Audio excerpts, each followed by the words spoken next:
Okay, so isang magandang buhay sa ating lahat. So my name is Darwin M. Kakal, your teacher in charge in the subject Agri 223, that is Natural Resources and Environmental Management. So let's start our discussion. So what do you mean by natural resources? So kapag sinabi nating natural resources, these are the things provided by the nature. Okay? That human are or that human used to survive and develop. So a natural resources is very important because one thing na mga natural resources natin or ang mga example ng mga natural resources natin are renewable resources. So kapag sinabi nating renewable resources, they can be replenished naturally. Okay? Example sana, yung water, yung forests, yung sunlight and wind. So yun ay mga natural resources. And then meron din tayong mga natural resources na non-renewable. Yan, kapag sinabi nating non-renewable, they are limited and take millions of years to form. Okay? It takes a million of years bago siya bumalik. Okay? Gaya ng oil, ng coal, okay? Yung mga natural gas natin, yung mga minerals natin.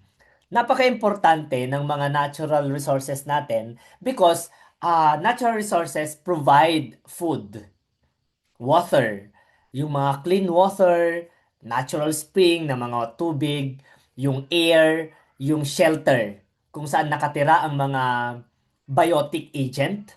Ano yung mga example ng mga biotic agent natin? Yung mga birds, mga insect pests, or mga insect, I should say, yung mga insect, yung mga pathogens natin, and especially yung tao.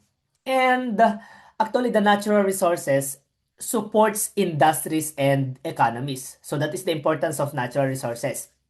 And this is also an essential for energy production, especially yung sunlight, yung solar pa lang, yung sunlight pa lang, it creates energy. Okay? And then the natural resources maintain the life on Earth. So, it will maintain the life on the Earth. Kaya napaka-importante ng mga natural resources. Pero may mga natural resources na inaabuso mismo natin na pwedeng maapektuhan na yung komunidad. Gaya yung trend ngayon sa Nueva Vizcaya, okay? The Google corporations ay nag-explorate sila or nag-explore sa Dupax del Norte na kung saan gusto nilang explore yung isang kabundukan na kung saan ang maaapektuhan ay mga farmers, 'di ba? Wherein yung mga farmers natin ay nagagalit, especially yung mga community nagagalit dahil ide-destroy mismo yung kabundukan na merong negative impact sa environment natin later on. Especially ang Nueva Vizcaya, ang catch basin ng tubig bago siya pumunta sa Magat Dam, 'di ba? Pero paano na kapag wala na yung kabundukan na pwedeng sumalo sa mga tubig na bumababa from Nueva Vizcaya to the north papuntang Apari. So kapag nabawasan yung mga kabundukan or mga puno dahil lang sa explorations or something pagmamina, ay what happened to the natural resources? Kasi ano tawag doon? Rich kasi siya sa gold. Yan, rich kasi siya sa mga minerals na kakailanganin or something na pwedeng ikakayaman ng Google Corporation. So, tayo mismo yung maaapektuhan later on. Especially kung pera kasi ang pinag-uusapan, talagang mas priority ang pera kaysa yung natural resources, ano? Pero tignan natin what is the solutions of this. And then, so if we say environment, so if we say environment is everything that surround us. So, kung ano yung nakasurround sa atin and affects our life, that is environment. Okay? Napakahalaga ng environment kasi nandiyan yung component of biotic and abiotic, the living and non-living things. Okay? And ang importance ng environment is support life systems. Okay? Oxygen, water cycle, soil fertility. Okay? And alam nyo ba na ang environment din natin ay nagre-regulate ng climate and weather. Okay? It provides also yung mga habitats natin, provides habitats to the living organisms. So kung saan sumisilong, kung saan nakatira, especially yung mga microorganism, yung mga birds, mga animals. So ang laging tirahan nila or something, ang pinaka-main na shelter nila is the environment. Okay? Napakahalaga ng environment.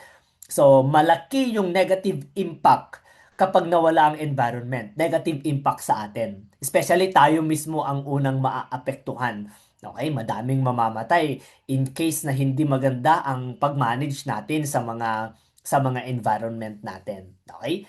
And then also it influence the health and quality of life ang environment. So, and if we say environmental management, kasi kapag sinabi nating management, walang letter A, management meaning we administer, okay? We administer, papangalagaan natin, okay? So, yung ating environment. So, kapag sinabi nating environmental management, this is the practice of protecting or conserving and wisely using of natural resources to ensure yung sustainability in a long run. Okay? So napakahalaga ng pag-manage natin sa environment because if we define environmental management, this is the practice of protecting. Okay? Practice of protecting, conserving, and wisely using of the natural resources to ensure the sustainability. So, ano yung mga aspect ng environmental management natin na dapat pangalagaan natin para ma-reduce natin yung tinatawag na pollution. Yan. Kasi nga, environmental management through pollution control. Pollution sa air, sa water, and sa soil. And environmental management, meaning we need or ang key aspect of environmental management ay yung pollution control, conservations of forests, wildlife, and biodiversity. And waste management and recycling. Tapos, sustainable use of resources and environmental laws and policies. So, one of the important of the environmental management is to prevent the environmental degradations.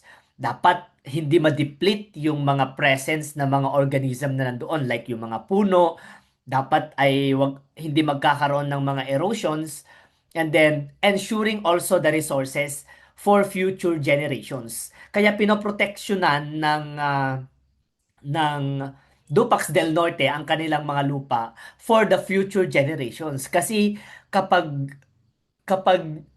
in-explore or nagkaroon ng minings ang Google corporations doon, anong mangyayari sa future generations? Yung mga anak nila.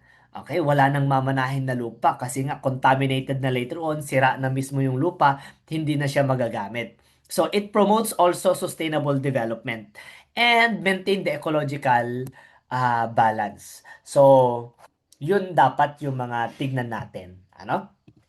So, ang topic natin is under the Module 1, that is the overview of environment and natural resources. So, nasabi ko kanina that environment has a key role or important role in a healthy living and existence of life on planet Earth. So, kapag walang environment or walang environment dito sa Earth natin, dead ang Earth. So nagiging active lang ang Earth natin, it is because there is an environment. Inside the environment, present ang soil, water, living organisms, and air.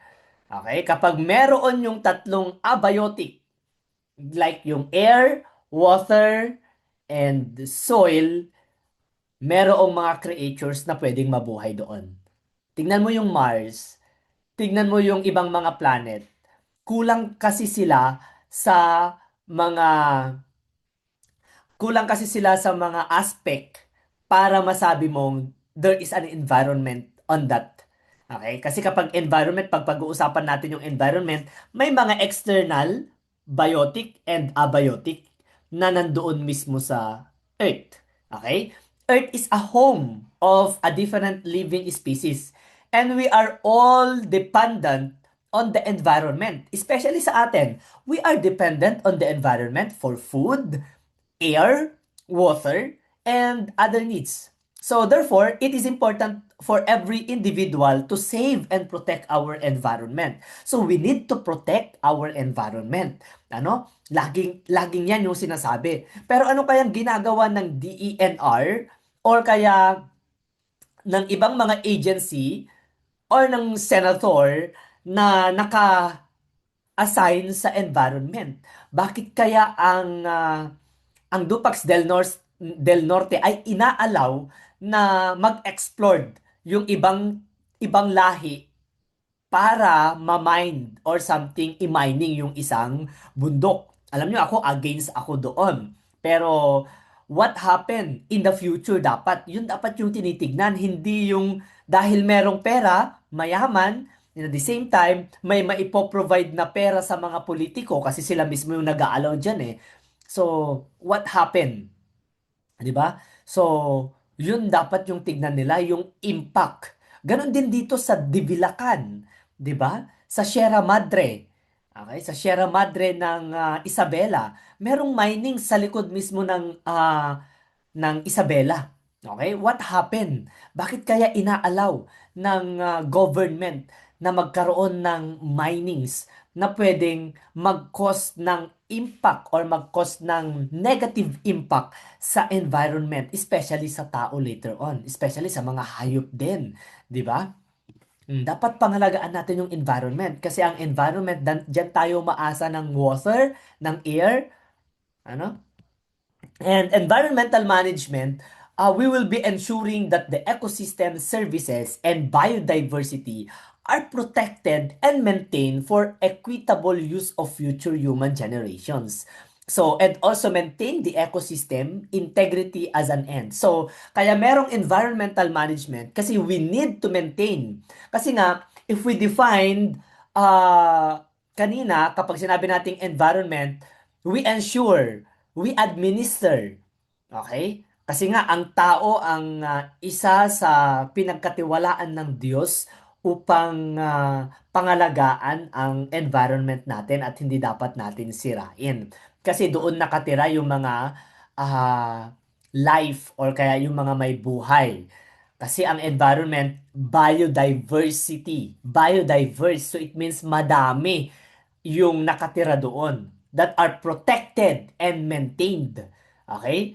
Kapag i-define kasi natin, tingnan nyo, kapag i-define natin ang agriculture, agriculture is systematic raising of plants and animals under the management of man. So it means management of man. Alam nyo ba na ang environment din ang nagdi-dictate sa magiging climate, nagdi-dictate ng magiging temperature natin ngayong araw. Kaya nga, ang responsible lang ng tao is to undertake or para pangalagaan yung mismong kalikasan na walang naaapektuhan. Kailangan maging friendly environment tayo. Laging yan yung ibinibigyan diin, especially ng mga uh, nagpo-promote about environment. Okay? So, for equitable use of future human generations and also maintain ecosystem integrity as an end itself by taking into considerations the ethical, economic, and scientific and also the ecological variables. So, kailangan ay pangalagaan natin, i-manage natin yung environment natin ng may pagpapahalaga. We love dapat yung environment, hindi yung nagtatapon tayo ng basura, hindi yung nagkakalat tayo ng mga papel or ang mga simple na mga plastic na hindi man lang natin mailagay sa tamang tapunan, 'di ba? So, a simple corruption yung ginagawa natin if in case na hindi maganda yung pagtrato natin sa environment natin. Especially kung saan-saan tayo nagtatapon. Di ba? Nagtatapon ng mga basura, yung excessive use ng motorcycles, na kahit napakalapit lang nung pagbibilhan mo ng pagkain kapag inutusan ka ng nanay mo, kailangan mag-motor ka pa, ano? Wala pang 1 kilometro, nasa 5 meters or kaya 10 meters away lang sa bahay ninyo, magmomotor ka pa. Or, or pwede naman siyang lakarin. So it means nakakaapekto rin sa environment yung mga usok, di ba?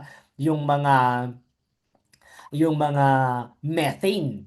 Okay? And at the same time, yung carbon dioxide. Kasi mataas ang contribution ng carbon dioxide sa taas. Okay?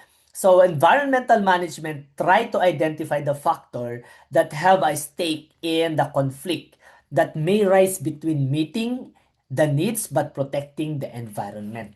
We need to protect our environment to ensure that all, para maging fair, that all the living organism present in the environment ay meron silang, anong tawag doon? Karapatan na mabuhay. Okay? Even though yung mga pinakamaliliit, microscopic na mga organism, meron silang, ah, anong tawag dito? Karapatan na mabuhay sa mundong ibabaw, sa mundo natin. Kaya we need to protect. Huwag nating sirain, 'di ba? Huwag nating sirain yung environment natin. We need to balance yung ecology natin, 'di ba? Create ng Diyos nung unang panahon ang mundo na merong balance na environment. Balance lahat. Okay? Walang biases sa lahat. Perfect. Pero nung nilagay ang tao, nagkaroon na ng imbalances. So, paano na kaya natin pangangalagaan ng mga ito? Okay? So, natural resources are materials available in nature without human action. So, lahat ng mga resources ay available na dito sa mundo. Okay? So, in nature without human actions and play a significant role in survival and development of humankind. So, humans are these resources to exist on Earth. Okay? So, the importance of natural resources for daily life, the economy, and agriculture has always been a very high. So, humans would not be able to survive without natural resources. Okay? Pero kapag inaabuso natin yung mga natural resources, kasi yung mga natural resources natin, especially yung mga non-renewable resources, it takes centuries or thousands of years before ma-revive ulit. O, tingnan nyo, ang tagal pala, kapag non-renewable resources, especially yung mga coal, yung mga oil, paano natin ma-maintain kung yung pag-manage natin sa mga natural resources na ito ay mas excessive or mas walang discipline. Di ba? So the importance of natural resources for daily life, the economy, and agriculture has always been very high. Okay? Humans would not be able to survive without the natural resources. O, tingnan mo ha, hindi daw makakasurvive ang isang tao kapag walang natural resources. But using of natural resources must be may disiplina dapat tayo. Huwag maging excessive yung paggamit na kapag hindi naman talaga kailangan, bakit sobra-sobra? Sinasayang natin, 'di ba? Sinasayang natin yung mga minerals if ever na hindi maganda yung paggamit natin. We rely on them for our farming practices. O tingnan nyo ha, ang isa pa, kaya hindi na balance ang natural resources natin or nasisira na yung mga natural resources natin dahil sa kagagawan natin. Tingnan nyo ha, bakit kaya ang tubig nung unang panahon, naturally, kinukuha lang natin yan sa balon, kinukuha lang natin sa ilog na pwedeng inumin. Pero bakit ngayon, ang tubig ay binibili na sa palengke? Binibili na natin sa mga sa mga water refilling station. So it means hindi na safe yung tubig natin because undisciplined or something na hindi nami-mishandled natin yung on how we preserve yung body of water. Kaya very polluted na yung tubig. Alam nyo ba na hindi na pwedeng, alam natin pala na hindi na pwedeng inumin yung mga tubig na galing sa kanal, na galing sa mga irrigations, kasi nga polluted na. 'Di ba? Polluted na lahat ang mga yan. So, anong gagawin? So, kailangan meron tayong alternative. Kaya meron ng mga refilling stations. Kasi hindi na magamit yung tubig or hindi na mainom, hindi na safe ang mga tubig. Kaya nakadepende na lang tayo sa mga refilling stations. Wala nang natural spring water. 'Di ba? Oh. Next, baka later on, after 50 years, hindi na natin magamit yung lupa. Bakit ngayon nagkakaroon na ng hydroponics? 'Di ba? Wala na bang lupa na safe? 'Di ba? Oh, yun. So we rely on them for our farming practices, for the products and services. So, nakarely lang tayo sa natural resources for our farming practices, gaya sa soil. Okay, kakailanganin niya. Yung plants natin, kakailanganin niya ng soil para may support. Kailangan niya din ng air. Kailangan niya ng water. Okay, present in our surroundings or in our environment. So, and many of us rely on them for our employment. Okay? So, the natural resources occur naturally within the environment, and it is often characterized by amounts of biodiversity and geodiversity existent in a various ecosystem. Okay? So, any material which is part of Earth and satisfy human needs and add value is called resources. Gaya ng mga trees, gas, coal, natural gas, sunlight, cows, etc. is called resources. Okay? Example, yung rocks. Okay? Soil, rivers, plants, and animals. So, everything na nakikita mo, they are resources. Okay? They are resources. Human, o tayo, being a human is a resources din because it is developing skills on how they manage yung environment. He can develop other resource by adding value to the physical materials. Okay? So, they are human. We are also resources. Okay? Tayo din ay resources. So, environmental management, ito na-discuss ko kanina, refers to the management of human society with an impact on the environment because natural resources are finite and limited.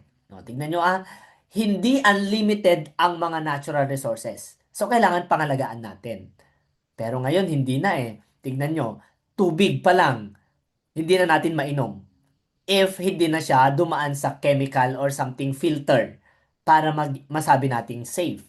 So, lahat na ng tubig or something na nakikita nating tubig sa canals and everything, hindi na siya safe na inumin because of excessive use ng mga pesticide, nagiging polluted ang bodies of water. Okay? Finite and limited. O, tingnan nyo finite. Hindi niya sinabing infinite. So, merong hangganan lahat ng mga natural resources gaya ng gold, silver, mga iron, and others. And they can only support a certain population within any species. Ganon din ang mga puno natin. Merong hangganan, may limitations lang. Kaya kailangan pangalagaan natin, ano? Hindi naman na tayo pwedeng mag-import ng mga natural resources sa ibang planeta. Nag-iisa lang ang Earth.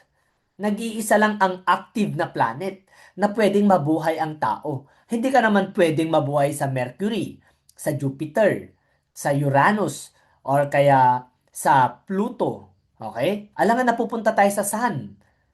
Baka mamaya mamamatay ka, hindi ka pa nakakalapit sa sun or kaya sa sunlight, ano, sa sun. So mamamatay ka na dahil sa sobrang init. They can only support a certain population within any species. Okay? It is also a decision making. So decision making process which regulate the impact of human activities on the environment in such a manner that the capacity of the environment is to sustain human development will not be impaired. Okay? So everything or environment is everything that is around us, which include both living and non-living things. Okay? Such as soil, water, animals and plants which adapt themselves to their surroundings. So it is the nature's gift. O, tingnan nyo nature's gift or God's gift that help in nourishing life on the earth. Okay, hindi tayo mabubuhay kung walang environment.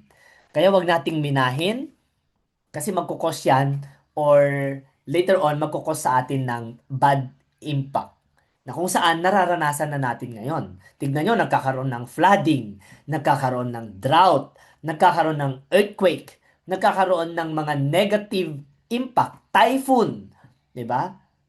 Kapag meron ng mga natural calamities, bakit kaya nasisira yung bahay natin? Dahil sa kagagawan din natin, wala nang nagpo-protect sa atin. Pinuputol kasi natin yung mga puno. Yan. Kaya dapat ay pangalagaan natin. 'Di ba? Pangalagaan natin yung environment. And then, if we define ecosystem, we refers to all the living and non-living things present in the environment. And it is a foundation of the biosphere. Okay? Which determines the health of the entire planet Earth. Okay? Yon. Meron tayong mga types of natural resources. Number one, renewable resources or exhaustible. So these are substances available in the large amount in nature. So these resources are infinite and it can be repeatedly used for, and example ng mga to, water, air, sunlight, and others. Okay? And then, ano yung mga yon? So sa renewable resources, solar energy. So, yung gagamit ka ng solar to create a electricity. So, energy received by the earth from the sunlight. So, this energy is in the form of solar radiations. So, which make the production of solar electricity possible. And then we have also the geothermal. So, geo means sa ilalim mismo ng lupa. Okay? So, hot water is pumped from the deep underground. Okay? Power generated using steam produced by the heat emanating from the molten core of the earth.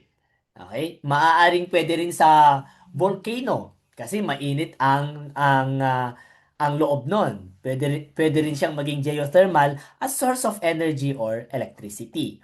Ganon din ang wind energy na sikat sa Ilocos Norte, form of energy conversion in which turbines convert the kinetic energy of wind into mechanical or electric energy that can be used for power since wind does not require the use of fossil fuels.